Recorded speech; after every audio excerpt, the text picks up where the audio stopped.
Okay, so Severus Snape, after going through all of the books and obviously seeing the films, I can say fervently that he is one of my very favorite fictional characters of all time. That's awesome to hear. That's how high I am on this character. Top three. I sometimes Top wonder. three for me. I sometimes wonder how he wasn't nominated for an Oscar for that final movie. And I it's don't not know. not not to say that he should have been when compared to other best supporting performances from that given year in 2011, I think that was. But the Academy loves to do this, right? They love to award or at least recognize career achievements, right?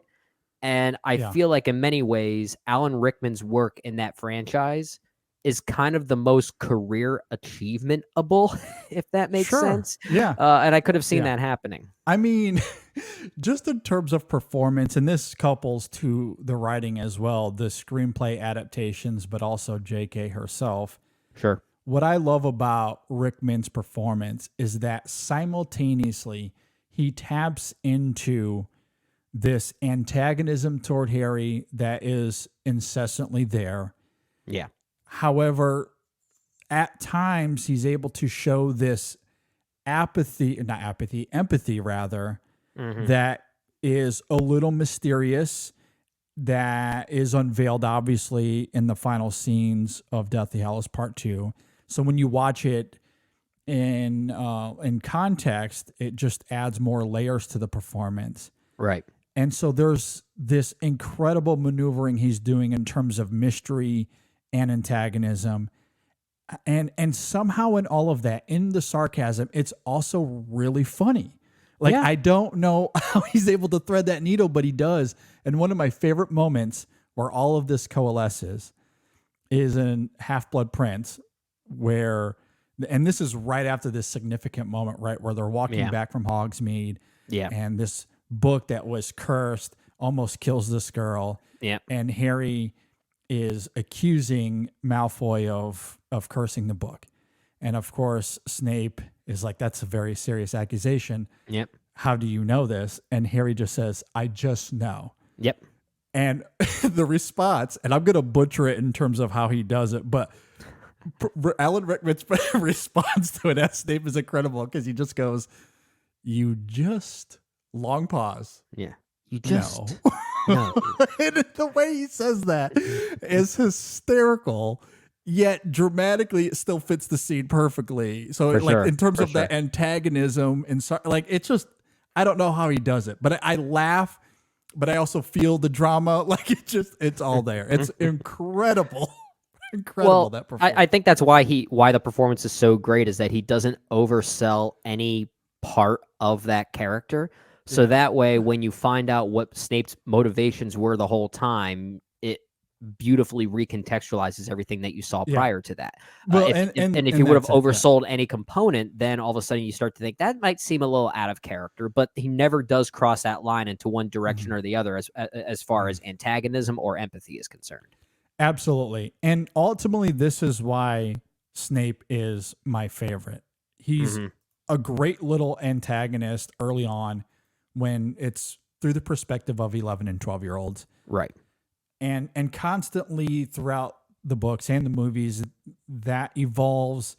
There is more complexity to it as Harry learns more about Snape and where he comes from. There's that moment with the two of them in Half-Blood Prince where there's more of a reveal there. Harry finds out more about his father and the Marauders and how they treated Snape, which in the books is really fascinating because That's true. Yeah. the movies don't get into this, and I understand why they don't. But in the books, it is interesting because Harry does have a moment where he wrestles with Sirius and his father and how they treated Snape, and he does empathize with Severus. Yeah, He's like, he does. why did my father treat him this way? And he has Yeah. to go talk to Lupin, I believe it was, Mhm. or yeah, it was Lupin. I believe it was Yeah. Lupin. I believe you're right. Yeah, and Lupin's like, look, we were 15 years old. It was a different time. It doesn't excuse it. Like, I love that Lupin doesn't try to negotiate the situation to Yeah. change Harry's perspective. As if yeah. He does own that they treated Snape horribly, but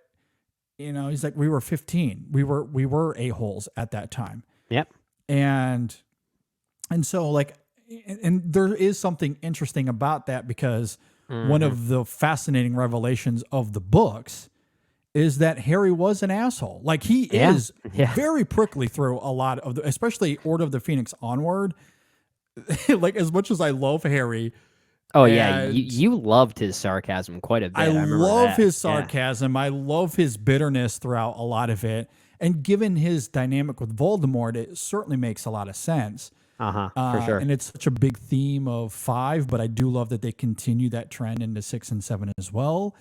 And given Harry's persona in the books, that, that is something he very much got from his father, not just his looks, but Mhm. at times he can be a bit prickly as well.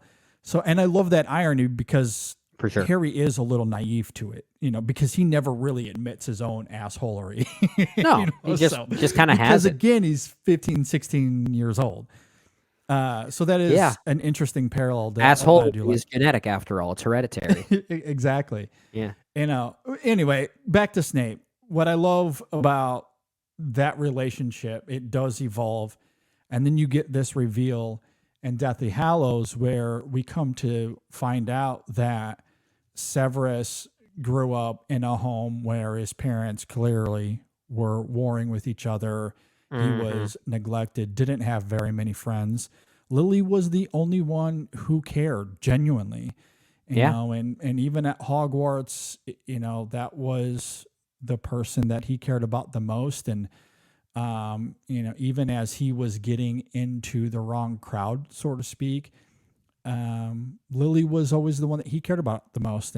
Yeah. And when she started to date James, of course, that offered a little bit of heartbreak, but he always did care. And I do like how, because I've seen some pushback that, is it a little weird or a little unhealthy that he continued to love Lily even though she was married and with James? And I don't necessarily disagree that it was unhealthy, but I do see that as this fascinating flaw.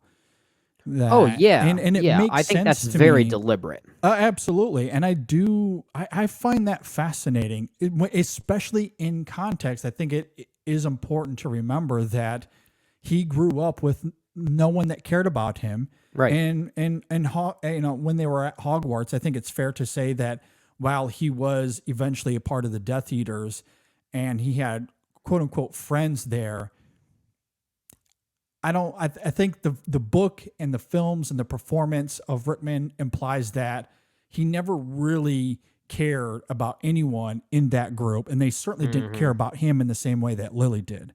Like, Right. Lily was the only relationship that mattered to him, and it was taken away from him by his own bully. Yeah. So yes, that's going to affect him, but that love never really dissipated. So I just love the complexity of I that. You Yeah. couple it with the way J.K. writes him in that regard. You couple it with Rickman's performance in the films, and then we get this final revelation. And I don't know if it's because of all of these complexities and Mhm. the emotional charge, broadly speaking, but especially Right. with this pensive sequence we get in Deathly Hallows, Mhm. coupled with, as I'm going through all of this, I am sitting there with my youngest, and your kids will always make you emotionally vulnerable. So That's true. it certainly could have been all of these things working against me. I don't know. But I'm going through this Deathly Hallows, and we get to that pensive moment, and we're getting more of the reveal. And again, what's fascinating about the book versus the movie is that there are more scenes in the book, and they're a little bit more extensive. Where in the film they have to cut some of the sequence or some of the scenes that Harry goes through, Mhm. and they're a little bit more condensed.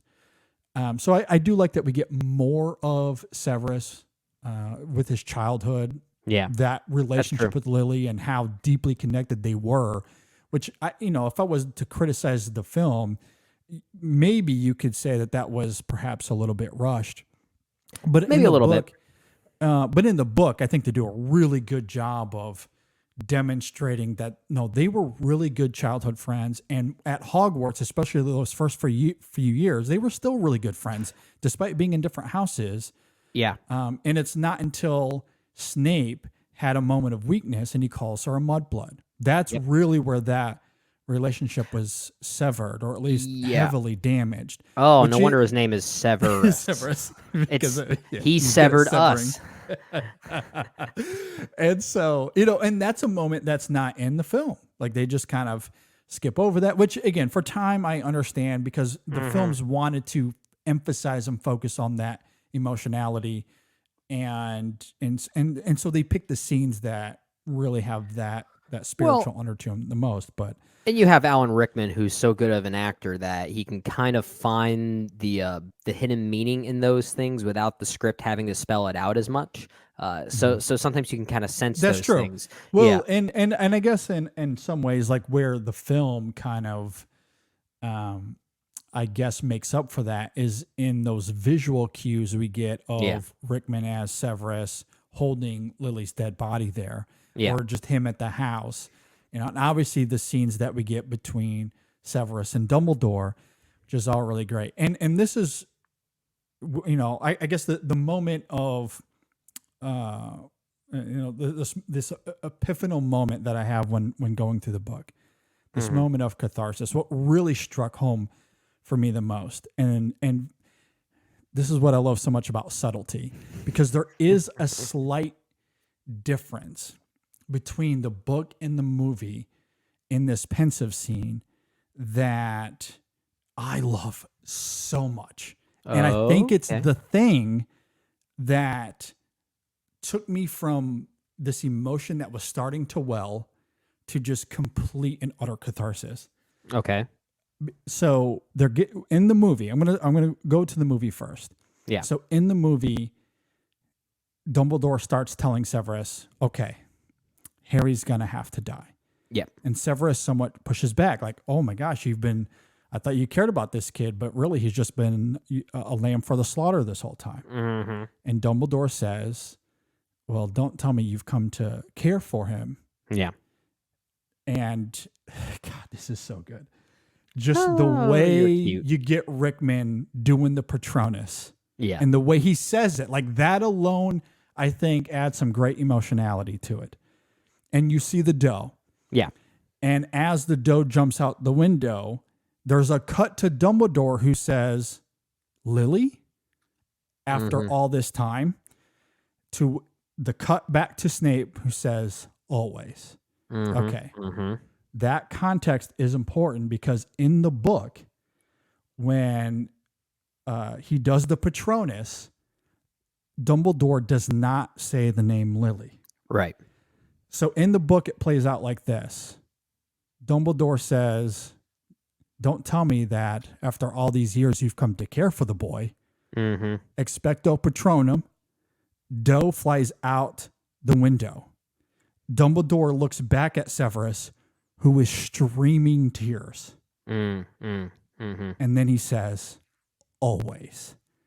That I love because it offers incredible ambiguity that the film does not really offer. When Dumbledore says Lily, it removes the ambiguity and immediately implies that what he is talking about there is strictly just Lily. Yeah. In the book, he does the Patronus, and then it comes to tears, and then he says always, which means that the answer to the question, after all these years that you've come to care for the boy, the answer is yes. The answer is yes, or at least there's more of an implied yes there, or there's some sort of ambiguity as to, yes, I think I do. Whereas in the movie, it's much more about his love for Lily. And even in the book, if it's not a direct, I don't love Harry like I did Lily, there is something about him that reminds him, despite how much he looks like his father, that still reminds him of Lily. And that is enough for Severus. And that ambiguity, I think, makes all the difference. And to me is incredible when you compound that with the sacrifice that he makes, the fact that he wanted no notoriety for it. He tells Dumbledore straight up, I do not want you to say this. I need you to promise me you will not tell anyone about this. Meaning that he had a role to play. all of that antagonism was there as an act. Maybe he didn't like the James and Harry. That probably was sincere and genuine. Oh, for sure. But all of that antagonism, while certainly sincere at times, was a role. He was playing a role that was necessary for Harry's growth, for Harry's own, for his own growth to eventually find the strength to defeat Voldemort. And without it, he probably doesn't. He gave him an obstacle, essentially. That's what it was. So, like, that reveal is so powerful, I think, and it gives so much more weight. As much as I still like it in the movie, especially because of Rickman. God bless him, R.I.P. But that ambiguity and that reveal, I think, is so powerful because then it gives even more weight to that moment between Harry and his son at the end when he calls him, or we get the reveal that Severus is part of his name. And we come to realize that Harry did recognize that bravery, that he did recognize the truth of who Snape was. It is so. I don't mean to laugh, but it's kind of adorable watching you right now. It is so. I was undone. I had a question to ask you, but now I think I know the answer to the question I was about to ask you. But keep going. I was emotionally gobsmacked by it. And I somewhat expected it because I love that in the movie. Like, that's always been one of my favorite elements of Deathly Hallows. It's the best element of part 2 by far as I'm concerned. You know, because it's always been fascinating, that dynamic, that relationship between Harry and Severus. And you get that moment in part 1 where this doe simply comes out of nowhere. And you're like, first time you're watching this, you're like, what is going on here? Who sent the doe? Like, but we're smart enough to know that that's going to be important later. And even in the books, like, there's a lot of conversation. Ron, a couple of times, is like, there was a doe that came out of nowhere. We don't know what happened. You know, and so, like, the film certainly builds that up. And then you get the reveal of not just who it was, but how that reveal comes about and why, as with Severus and wanting to protect the family, wanting to protect Lily, and yes, it demonstrates his love for Lily. We certainly get that.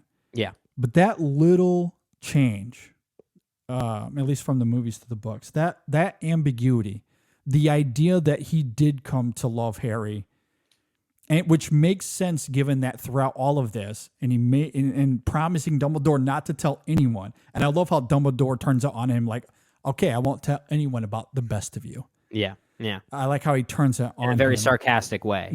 Sarcastic way, turns it on back on Severus. But that was important to Severus. He didn't. He just wanted to have that role to play, and as a spy, it's necessary. Yep. I think both of them would have gotten to that conclusion regardless. And Severus played it that is a impeccably. much better reveal than we got in The Rise of Skywalker, where someone just goes, "I'm the spy." Imagine if that's how Snape revealed it all. No, yeah, I mean, just they do kind of reveal it a little bit in Order of the Phoenix, right? When Harry's on trial, and they talk about how Snape was a spy for Hogwarts and whatnot, but. Yeah, but you take it with a certain grain of salt where you don't really directly imply it to Harry's journey, right? Exactly. We don't know what that means yet. Yeah. And for it to come about that way and to have this sleight of hand that he actually did care about Harry in some way, maybe surprisingly, that he did, and that it was his Patronus that eventually saved him. Yeah. When he needed it the most. In fact, we come to learn out that Severus had saved him many times over. Yeah. Throughout all of the books. Always on looking. Yeah. So my question was going to be, and I think you answered it, is Deathly Hallows your favorite of the 7 books? No, Azkaban is still my favorite. Okay. Interesting. Yeah, no, and it's funny because I've thought about this a lot. I think you mentioned this. It is so funny to me how Azkaban, the book and the movie, could not be more different, and yet I love them equally for different reasons, though. But I often cite Prisoner of Azkaban, the movie, as the quote unquote last Jedi of this franchise, because it does take its own liberties and kind of divided the fan base a little bit, at least those between the movie fans and the book fans. Mhm. So it didn't do the exact same things that Rian Johnson did for the Star Wars trilogy, but it did create a certain form of contention between Mhm. fans. But I love that it took its own liberties, or Alfonso Cuarón took his own liberties Yeah, when making that one. I agree. I mean, in the movies, I think Lupin is such a fascinating character. As much as I love him in the book, there is Mhm. something about those liberties that make him even more compelling to me in film form.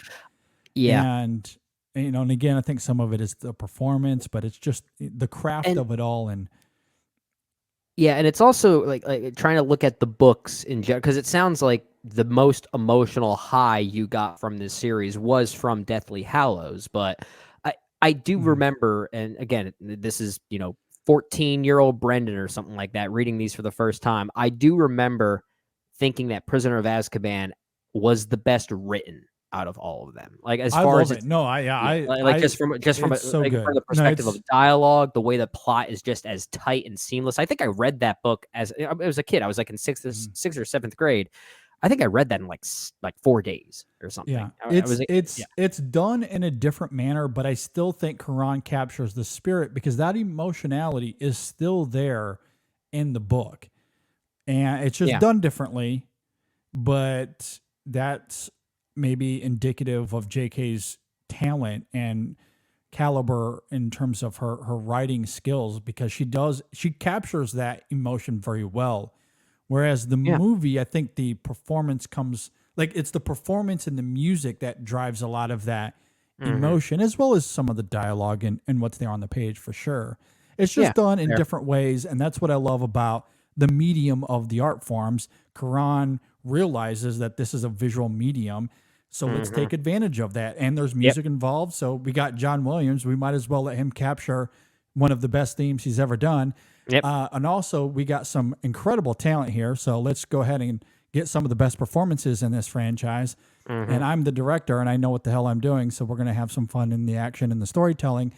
And so, like, from a visual perspective, from a cinematic perspective, Quran takes advantage of the art form. And same thing with JK as a novelist. Like, I think yeah, she does a great job in terms of her writing and capturing the emotion of that story in a very different way that works well for the book. I will, but yes, in terms of the books, the hmm, emotion of Deathly Hallows and Azkaban are by far the most emotionally yeah, gripping for me. fair, Um, Unless I love Order of the Phoenix, the book, but the emotion of that book is very different. yeah, That emotion is all about his anger and his bitterness and the sarcasm that burst out of him as a result, hmm, which I yeah, love. It is hilarious. So it's a different type of emotion. hmm, But in terms of poignancy and the somber qualities that come from Harry Potter, yeah, Azkaban and Deathly Hallows absolutely gobsmacked me. And I mean, I do know the other thing I love about Deathly Hallows, the book, and the film doesn't get into this as much. And again, I love the distinction, like the in terms of the art of adaptation throughout all of the movies. Harry and Dumbledore's relationship had been so tender yeah, and fatherly, and given Harry's circumstance, I think maintaining that all the way through made a lot of sense. And so I agreed, do love that they don't ever distract from that in film form. In Deathly Hallows, the book, there are a lot of moments where Harry questions Dumbledore. I don't yeah, know if I can trust him. Maybe he lied to me this whole time.